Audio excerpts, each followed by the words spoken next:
ఇగో ఇక్కడ కానొస్తున్నది పిట్టకు పెడుతున్న కార్యక్రమం కొత్తగా అనిపిస్తుందా? బలగం సినిమాలో ఇగో గీ ఒక్క సీనే ముఖ్యం.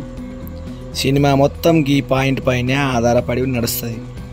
ఇది తెలంగాణ దహన సంస్కారం తర్వాత మరుసటి రోజున చనిపోయిన వారిని ఉద్దేశించి వారి పేట పిట్టకు పెడతారు. అదే పిండం అన్నమాట. అప్పుడొచ్చి కాకి ముడితే చనిపోయిన వాళ్ళ ఆత్మ శాంతిస్తుందని నమ్మిక. గిట్లనే నిన్న మంచిర్యాల జిల్లాలో కన్నెపల్లి మండలంలో కొత్తపల్లి అనే ఊర్లో ఒక పెద్ద ఆవిడ చనిపోయింది. ఆవిడకు పిట్టకు పెట్టడానికి వచ్చిండ్లు ఊరంతా. దాంట్లో ఏముంది వింత అంటారా? ఇంతవరకు ఈ ఊర్లో ఎవ్వలకు పిట్టకు పెట్టినా కాకి ముట్టలేదట. కుక్కలో నక్కలో తినేటియట.